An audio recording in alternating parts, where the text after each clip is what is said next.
Oh, we are knee deep in the holiday shopping season. I've got a lot to do. And in this day and age, the options seem endless when it comes to gifts. Yeah, but what about 100 years ago? Where did people do their holiday shopping back then?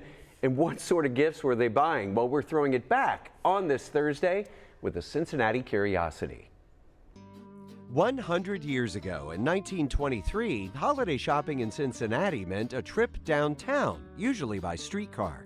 Automobiles were expensive and parking was at a premium. Computers were unheard of outside of science fiction. Shopping centers hadn't been invented and telephone shopping was in its infancy. Cincinnati Santas had lots of shopping choices among stores whose names are only memories today. There was the Emery Arcade, where Carew Tower now stands, and Peebles Emporium on East 5th Street, both within view of Fountain Square. Out on the canal was the huge Alms and Depke store, offering Dolly Varden candies at 59 cents a pound and Brunswick phonographs for $250. That would be nearly $5,000 in today's money. Although the building is still there, the store closed in 1955. The Big Store was located on 5th Street and bragged about $5.95 suits for boys with 2 pairs of pants and all wool dresses for girls at just $2.95. Though it relocated and enlarged, by 1942 the Big Store was no more. If you wanted electric gifts in 1923, you'd find them at the Electric Shop, operated at several locations by the Union Gas and Electric Company. The proprietors announced that electric lamps are always appreciated as gifts.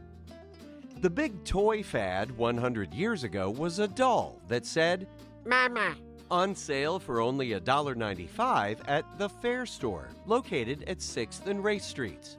A 51-piece Chinaware dinner set was only $16.50, and a pop gun for boys cost 1 thin dime. The Fair Store was eventually bought out and demolished in the 1950s. For the men in your life, the George Gold Company on West 6th Street suggested men's shirts for as low as $1.50. Their fancy silk shirts ran to almost $8. And for the ladies, there was Irwin's at the corner of 5th and Race, offering alluring late-model frocks and gowns for just $25. Nearby, Klein's provided a variety of silk underwear for just $2.95 and hinted that a Klein gift certificate would tactfully solve the last-minute shopper's worries. And if the kids got in your way, the Cincinnati Women's Advertising Club provided a check room for babies. This service operated much like a hat check room. Women brought their toddlers to the check room in the Keith Theater, where they were tagged and entertained by licensed babysitters while mom visited the downtown department stores.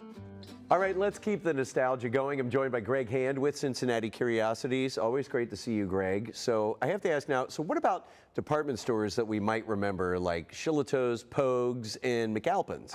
Well, see, that's when you get me, you get the old Cincinnati. So yes, in 1923, you could have gone to Shillitoe's, you could have gone to McAlpin's, you could have gone to Mabley's, but those were still extant in my lifetime. And I really like to get into the time machine and remind people that there were department stores, big department stores that were here before their memory kicked in. Wow, how about that? So, I mean, when it comes to the prices, today especially, they look incredibly low. What was the average income, though, back in 1923?